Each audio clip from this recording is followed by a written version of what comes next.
6 weeks before I was supposed to separate from the military, actually my wife was pregnant and due in 2 weeks, I was diagnosed with tongue cancer.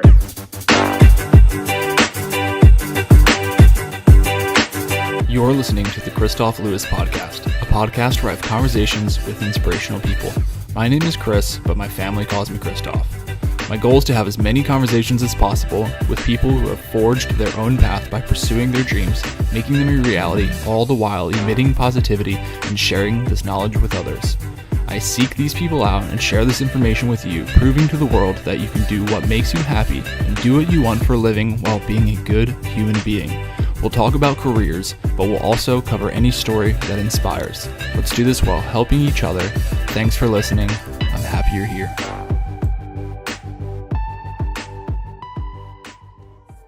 Hey, what's up, guys? I had a wicked conversation. It was really good.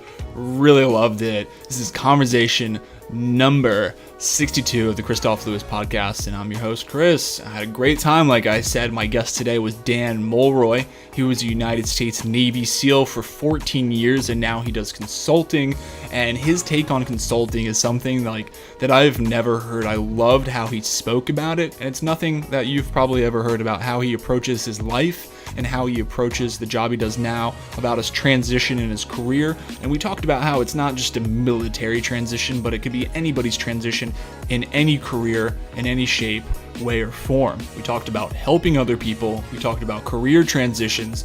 We talked about self-education. And we talked about absolute perseverance. He's experienced some great hardships in his life, and he had a great mindset going through these really difficult things, and I really love that about him. And it was a pleasure to speak with him. Know that you can find this podcast and all other podcasts on kristoflewis.com/podcast. You can do a whole other bunch of stuff there. So without further ado, welcome to the Kristof Lewis Podcast. No, hey, thanks for having me on here. Glad to be. Yeah, it's a pleasure connecting. I love connecting with people in general on this podcast, but I always love a little bit deeper. I love connecting with people that were in the military, and then even deeper than that, people that were in the Navy. And you're a SEAL, or you were a SEAL, I should say, for 14 years. And now you're doing a lot of other different things, and I want to talk about that as well. And I worked in the service as well, and I worked next to you guys, and I absolutely loved it. It helped me grow immensely and helped forge the man I am today. Like all those tough situations, those high stress, high pressure situations is just something that I know definitively that helped me be who I am today. So I always look at people that came from such a background. A lot of military folks do great things, but even deeper again, a lot of people within Naval Special Warfare or NSW, people do great things coming out of that. Like the people are type A, they work really hard, and you yourself made it. I mean, being a SEAL is one thing, and then doing all the things that are on your track record are super impressive, and I know more than anybody. So I know how hard it can be, looking in from the outside, how hard it is to get there. I'm super impressed, man, but I feel like that mentality is amazing. Would you agree maybe that that's what helps carry you on and to do what you're doing now and everything that you are doing? Yeah, no, man, I definitely appreciate that. And look, I'll say this too. I don't think we worked together directly, but I do know that you worked for some people that I worked with, and we couldn't do our jobs if it wasn't for guys like you. Like I couldn't go and do what I had to do on a daily basis if it wasn't knowing that you guys had our back for that. So thank you for that, and thank you for your service as well. No, and I think like that mindset, that resilience, all those things that go into being a SEAL. You don't lose them when you leave the service, and it carries you through. And as well, I think there's a little bit of pressure that goes on that because you were a SEAL, so you have to, like, you set that bar in one field, and now you have to excel in everything else. I have a buddy who he's a Dallas police officer, and he always tells me with your shooting, he's like, look, you can beat me 99 times out of 100, and you're just a SEAL beating a cop shooting. He's like, I just got to catch you on that one bad day when you're off the game, and I'd be a SEAL. So I think that pressure is always there. So it's kind of dual sided. Yeah. You have the skill to do it, but there's the pressure to push you forward. That's really funny, and I've heard people say things like that too, even to me. And I'm like, dude, I was just like, I was just RTO, or for people listening, like a radio telephone operator, and I was running around doing some crazy stuff. And actually, I had some superb training, and it was fun. Like I was so blessed to be able to do that. Being in the position that you were describing there. So I mean, through everything else, like all the experiences and the life lessons, like I just had a fucking blast, man. Like I had a really good time, worked with some awesome people, and it's so fun being able to carry that mentality out, even though it can be like high pressure. But like you and I both know, and a lot of people listening know, that high pressure is a good thing. Like good things come from really high pressure situations. It really forges who you are and helps you just become a better person because of that. The person that lived an easy life just crumbles when they get under pressure, man. Yeah, no, there's a great quote by Teddy Roosevelt says, he's like, no man with a name worth remembering lived a life of ease. And, I think the same is true. I think the key for people going through transition is, like I was the pinnacle of my game, you were as well. And it's remembering as you make a transition that like, hey, what was it like to start off on that path? As you start something new, how to remember how, when I was 19, 20 going through Buzz, what it was like to struggle and fight and go through all those things. And then remembering that now is, hey, I'm, 14, 15 years later, and remembering to bring that same fight and drive to what I'm doing now in the transition, because it would be really easy to just be comfortable and go and do a regular job. I wouldn't be happy doing that. No, absolutely not. You would feel like, to me, I always describe it like, I'll even go and say something almost a little bit differently. Like you're always happy, like you said, driving. And I absolutely agree that like driving and becoming something better and always working on yourself. And I actually am in the position in my mind where I don't ever want to retire.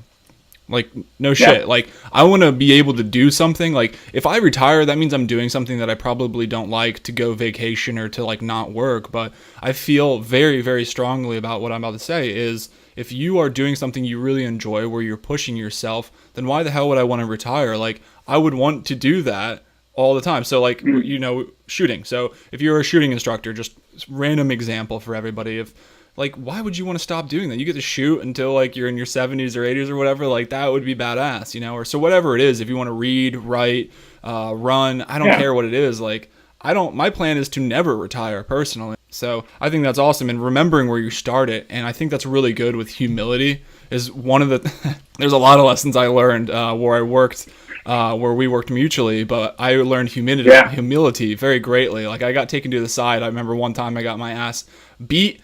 I had to go to the tree and back with a tire on me a bunch of times, and it was like, it was terrible. I'm sure some mutual people we know just rocked me to death that ran the courses that our guys went through, and I got reamed. Like, I was just absolutely crushed, and from that day on, like, first of all, I'll never forget it. And second of all, from that day on, it completely changed who I was, because I didn't think I was this kind of person. And then I realized, well, I got to be a lot more self-aware about the type of person that I am. And even though I'm doing well, you need to, we all started somewhere, and you need to have that humility and just really just calm your shit in those situations. But again, like, I got my shit rocked, and it really helped, again, forge who I was today. And man, you like super impressive career, and then you transitioned out and you're doing consulting. How was that transition for you? It's different, I think, for a lot of different rates, depending how long you're in the military, depending on the programs that you're able to go through to help you transition. But number one, how was the transition for you just in general? And number two, do you think the background that you had helped you transition, like you kind of said earlier, because you wanted to like keep up on your game? Yeah, the transition was tough for me. I made the decision to get out. I still absolutely the right decision for me at the time. Sure. I had a young family, and I wanted to shift my attention towards them and, start my career in the future to set myself up for success. It's crazy, actually. It's a short digression here. So 6 weeks before I was supposed to separate from the military, actually my wife was pregnant, and she was due in 2 weeks. I was diagnosed with tongue cancer. And so you can imagine 2 weeks before my wife is due with our daughter, and then 6 weeks before I'm to get the military, I'm faced with cancer. Now, it is a happy ending. I'm still here. I'm great. I'm fine. That's awesome, man. Congratulations. That's badass. Thank you. I'm super fortunate in that the cancer that I had was something that you can feel and touch and see, and that was in your upper tongue. So I knew it was there, So it cut it out. and no chemo, no radiation. I'm super fortunate. Dude, Sometimes I don't even feel like I can say that I had cancer for that, but that's such a mindset though. I like have to stop you for a second. Like you had cancer. That's like nothing to be taken lightly, but the mindset that you're just I'm blown away. You're like, I was fortunate to have cancer in my tongue because I could feel it, which, yeah, I totally agree with you. But at the same time, you still had something like really bad. So that perspective that you had on something like absolutely horrific, like, dude, that speaks so much for you. So I just want everybody to take that away before we move on. No. And that's the thing is, look, I think if you look at something as me as my individual, and I have cancer and I become a victim, then that consumes you. But if I look at that as being relative to everybody around me, like at the command, I know 2 guys who unfortunately died of brain cancer, right? And so like you look at those things and when it's relative to other people's situations, like I don't have it bad at all. I can't complain. Like this is nothing. Like yes, it's terrible. I wish this wasn't happening. Like I saw firsthand what stress does to someone. Like my wife was having contractions and they stopped. She stopped going through labor. And then it wasn't until we had a PET scan done and saw that there was no spread. And literally 3 days after that result came back, she went into labor. We had our daughter. So that's not an evidence of what stress can do to you, but it's, to your point on mindset, it's like, look, you have to take everything in perspective. And that perspective needs to be large enough that you're not the sole focus. It's the greater surroundings around you. So. Dude, that's crazy, and that resonates a lot. So I have so 2 things. One, well, it's all encompassing. It's family in totality. Like you said, you got out. It sounds like because of your family, you wanted to be with them, and that is the exact reason that I got as well. And a lot of people in my career just didn't get it, man. They didn't understand, and that's why I posted recently. Like I know my reasons, and they are nobody else's. Like I know why I do it, and I'm doing it for me. I'm doing it for my family and you and many people in the military, first responders, just in life, like cancer, disease, all of these things like this. There's a lot of people that aren't able to have these conversations and aren't able to make those decisions. And in the military, specifically for us, there's a lot of guys that don't fucking come home alive. There's just no other way to put it. And it's, I mean, I'm at a loss for words because I'm sure we know a lot of the same people. And it's just really tough because some of the reasons that I wanted to continue my career, to continue the legacy of the men that lost their lives around me, that's why I wanted to stay in. But on the inverse, and it's funny you say that in a way, like curious that you say that, because then I met my wife, we became engaged, married, and had a child. And I was like, dude, I love my job, loved my job. Like I told you, I've said it 3 times. I really had a great time. And I said, but I got to weigh this here. I can't be completely selfish about just what I want to do. And I have a family that I'm responsible for. And it was the hardest, may have been the hardest decision I've ever made in my life to leave that community because I wanted to go back into that community. And, but I did it. And you said it yourself, for everybody listening, if they didn't hear you, it was still the best decision you don't regret it. It was the best decision for you in that moment. And I fully support you. I mean, I know we just met, but I know that me going through the same thing, I know how that feels. So it takes a lot to be able to make that decision and to do it for your family. And I know they're forever grateful, but dude, that's scary with cancer. And then with the contractions, like having a 3-month-old right now, we've been through a lot of shit as well. Just a lot. Man. Yeah. Thanks. And it's like, it's some scary stuff, happens. The doctor tells you this, tells you that. And you're like, the smallest little thing can happen. And you're just absolutely terrified. So once again, military career, persevered a lot, had this mindset, went through buds, all this shit that we all know is intensely hard. And then life throws even more curveballs at you. And I think that's something to take away too, because the transition was difficult. And sometimes it seems like it's never going to stop, but here we are, and we're having this conversation, and I'd like to think that we're, better men and better people for that, because we've gone through it and we've had this mentality throughout the duration of all these tough experiences. Yeah, no, and I think you just have to remember that, and I think every day you have to challenge yourself to continue and move forward, and take everything in stride. It's not the end, and that's what, 2 things. There's a moment in time, and that's today, and what's happening today, but there's going to be a tomorrow, and you have to plan for the future. You can't let whatever's happening today consume you. So whether it's making the best decision for yourself and your family and transitioning from something that you love, that I love, and moving on from that and starting something new that's scary, or facing, an illness or sickness in the family or yourself, like you have to attack those problems on the day-to-day and in the long term. You have to make the right decisions. Yeah, you absolutely do. Like you said, with all those instances and then like getting out of the service, it's really difficult. And you just got to know that I think if you're very self-aware and you are very sure of your why, like why you're doing everything, your why in life, and you know who you are, then that makes me I rest a little bit easier knowing that even though this is a really tough decision, that I'm making the best decision here. So again, and I keep on bringing up this commonality because we've been in a lot of high stress situations by default. Like it's just going to happen. Like so many situations where like I was an IT guy / RTO guy. So I would go out and do some things with like satellite communications, but then I would also do a lot of networking stuff. And like, I had to juggle those two things. And sometimes one thing would happen and I got to go out and I got to do something else. And like, you're the only guy. So how are you going to react in that situation is like, it speaks so much for you. And really what I'm getting at is that if you're prepared for that, because you're not just going into that, you didn't just go like wake up and go, I want to join the Navy. They're like, okay,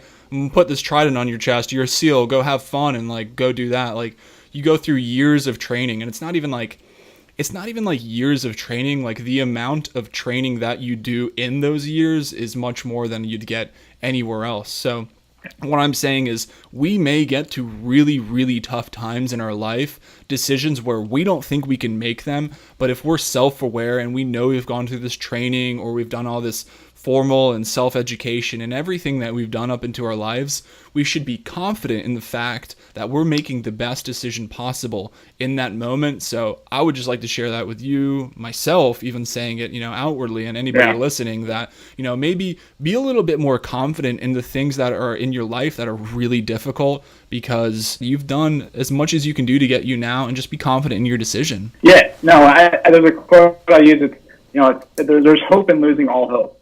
And, what makes situations difficult is the hope that there's going to be light at the end of the tunnel, right? So now I wouldn't say that people should despair, but, I'll take, in Buzz, for example. You're running around with a boat in your head all day, or you're in log GT or surf coach or things like that, or you're going for a long hike. The long hike doesn't suck. Having a run with a boat in your head doesn't suck because it sucks. It sucks because you're thinking about being warm afterwards, or what you're going to do afterwards, and being comfortable at home, right? That's why it sucks. So if you forget about those things and lose hope of what's going to be afterwards, or being in your warm bed at the end of the night, if you lose hope of that, no one can hurt you. Yeah. No one can hurt you anymore because it doesn't matter.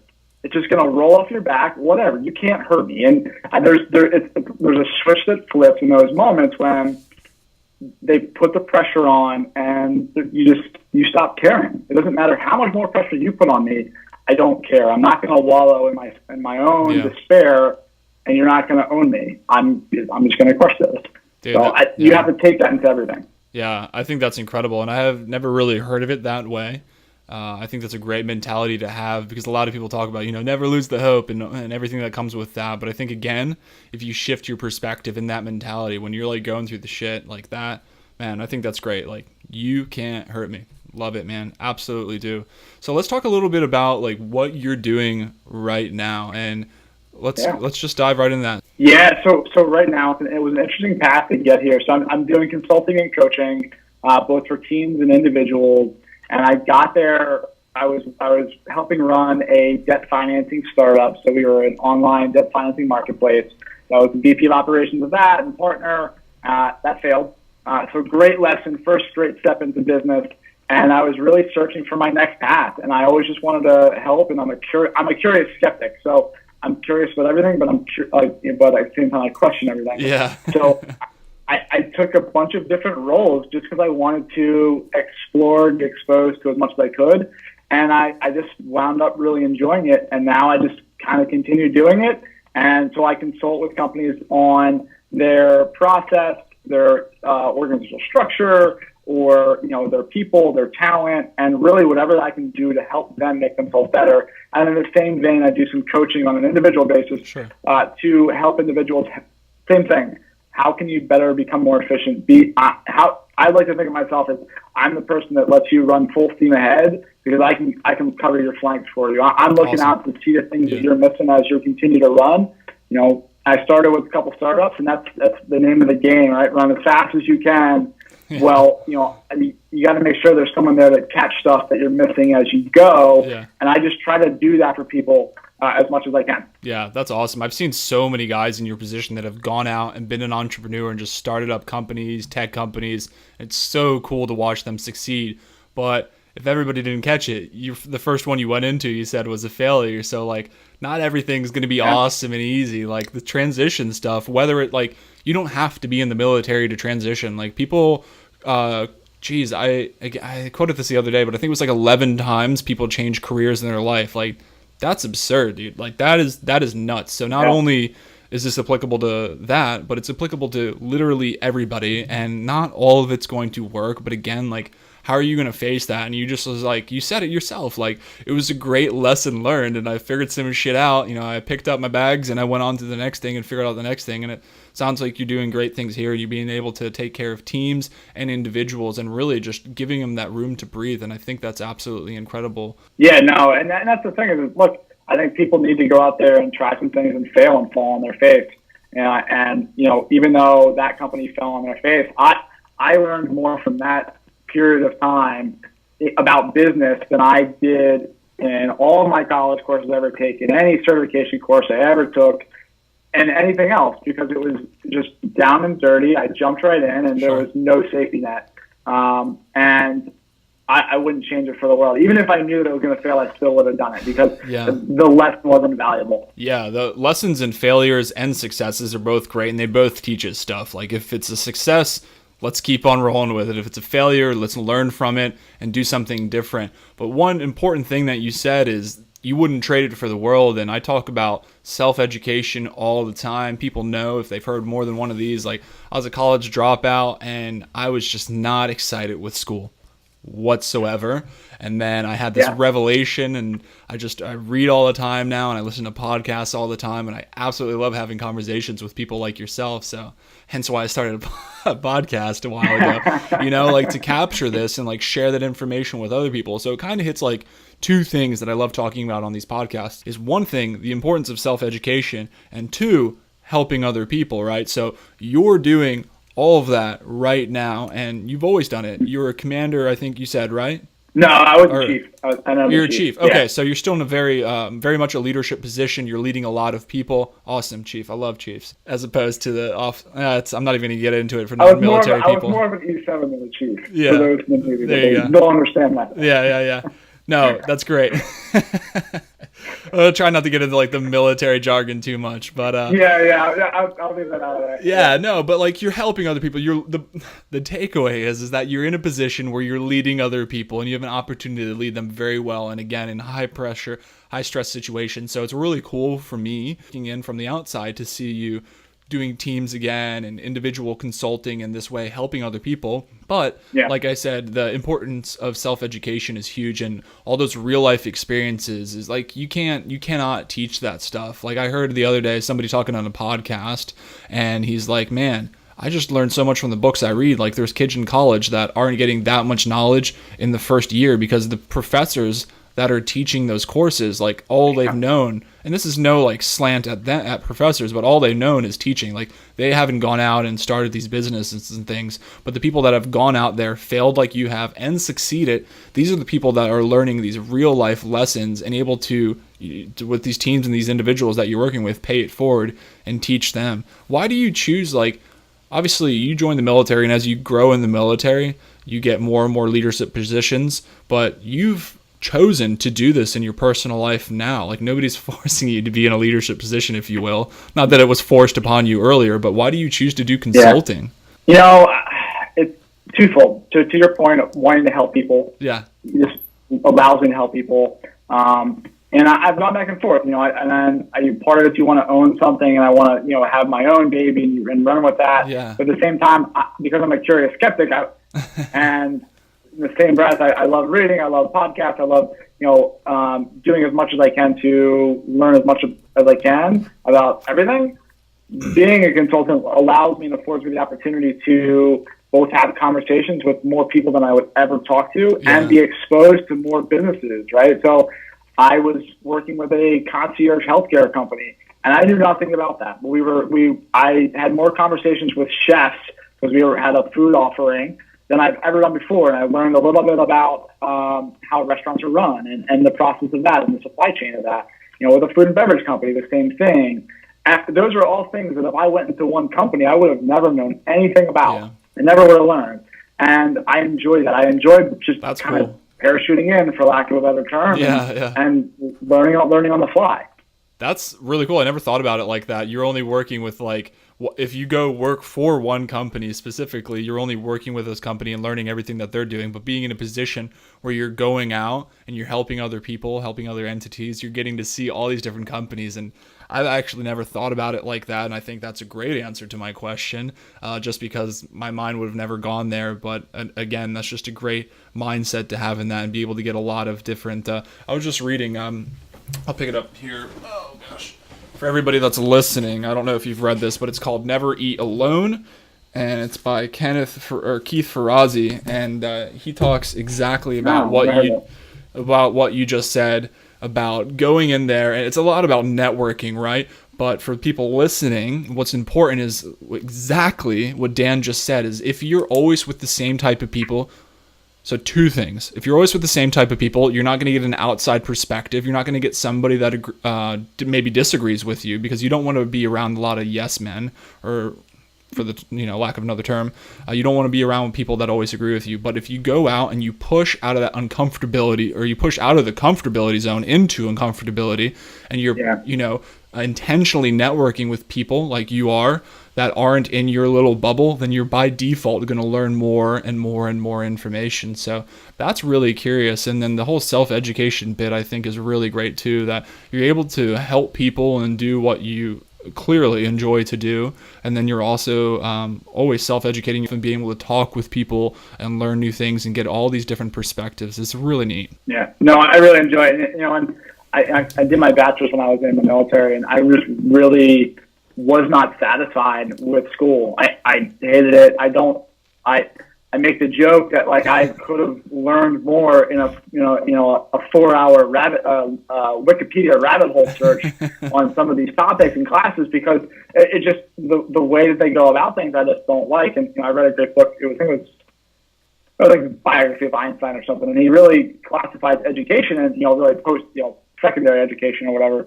And it's less about the credentialing, which I think is a lot of what's going on today in colleges. Let's credential people so they have these skills, instead of let's teach people how to learn or how to think differently. Absolutely. How do we think differently and attain information differently? And I think a little bit that's lost. I think there's some of that in liberal arts, but for me, that's what it's really about. I can care less what the information you're going to teach me in school, because it's already dated by the time I'm done. I couldn't agree with you more. I think the podcast that I was listening to, I heard something very similar to you, and it was one of the most profound things you heard, or that I've heard, that you've just said. And I believe, I don't want to misquote it, but I think one of the podcasts I absolutely love, for everybody thinking about, I've had Adam on here, Adam Schaefer from Mind Pump, and he and all the boys of Mind Pump had Jim Quick, and him and Jim Quick, they talked about exactly what you've just said, is even throughout the duration of one schooling from K to 12, we're learning about all these subjects, but we're not learning how to learn. So wouldn't you want to, he gives the whole idea of the genie in a bottle. If you had one wish, what would you do? Everybody goes, I'd wish for more wishes. So he goes, why don't we apply that to what we're doing in our lives when we try to learn? If a genie said one wish, my wish would be to learn quicker. So in regards to learning. So, because if you can learn quicker with better comprehension, then by default, you're just going to be able to do better at learning all of these things that you want to learn. And I think, like you just said, like people just, they don't think about that. And I actually released a podcast today about reading, because I can't work out right now from an injury from the military. So I'm reading in lieu of working out, and I was going crazy, but I'm like trying to keep my composure, and I'm reading all these books. I'm reading a book a week for a year, and it's a super awesome challenge for me because I saw myself as a slow reader. But now, the more I read and the more anyone would read, I don't care if you're a slow reader. Stop manifesting that shit. You're not a slow reader. Just read more, and by default, just like learning, you will become a better reader. You'll learn how to read faster. You'll comprehend better and quicker, and you just have to have confidence in yourself that you can do it. Yeah, no, I agree. And look, it's the same proverb of what they say, like, give a fish a man, you feed him for a day, teach a man to fish, and you feed him for the rest of his life. Same thing. If you give people just the information, then that's all they're going to ever have. But if you teach them how to be hungry for more knowledge and how to learn that efficiently, then they can go forth and they can continue to learn. So that's great. That's awesome that you're going to do that. Yeah. Book a week. Yeah, I'm on number 4, and it's super challenging, but I'm having a good time. And honestly, it's not my first time to injury. A lot of injuries, as I'm sure you're aware. And yeah, you just I have my fair share. Yeah, like how are you gonna approach it, man? Like it sucks. Like I couldn't prevent it at the time, and it is what it is now. So how am I going to react to that situation? And that's pretty much all you can do for situations that you can't control. Like, how am I going to react? And let's turn something bad, or that we perceive as bad, because maybe it's not bad, and let's create something good out of it. Yeah. So do you actually read like actual books, or do you like do the audiobook thing? That's a great question. I'm a book guy. If you're on YouTube, but I love turning pages. I hope this doesn't sound weird. I love smelling new books. But I like turning. It could be technically weird, but I get it. No, it could be weird, but like people like the new car smell. So why is the new book smell weird? Come on. there is something to feeling a piece of paper and the texture of real paper. Yeah. Absolutely is. I'm like messing around, but all those things, like I absolutely love it, and I love turning the pages, and I love I have all these books behind me. I get done with them, I stack them, and honestly, it gives me a sense of accomplishment, because when I was in formal education, high school, college dropout, I didn't do well, and I didn't read books, and now I get to read them. I turn the pages with my thumbs, and I put it behind me, and I'm like, I read that book, and then I'm doing it with better comprehension now too, so it's really important for me to read the physical book. I have to do audiobooks. I'm 100% an audiobook person. I'll say that I'm not a good reader. It's finding the time to do it, and if I can maximize my time while I'm driving or whatever, just throw an audiobook, or I'm on the subway or something. Absolutely. Plus I can speed up the podcast to a speed where my brain has no choice but to pay attention, otherwise I'll lose track. So that's if it's too slow and I read, I end up on my own somewhere else.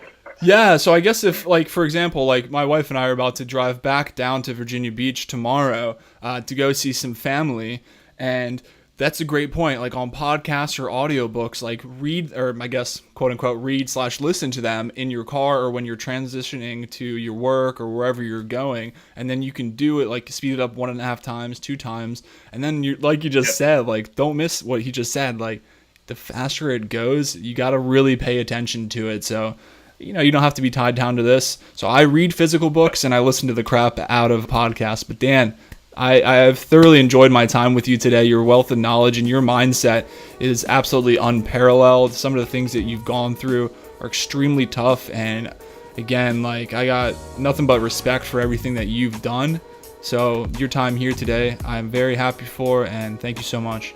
Hey, Kristof, thank you for having me on here. I enjoyed the conversation. I didn't realize when we first got linked up how much we small world.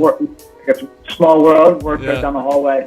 So now it's great to meet you and knock us out. Yeah, absolutely, man. It was great. I had a good time, and like I said, I'm always so happy to connect with people. So thank you so much. No, thank you. See ya.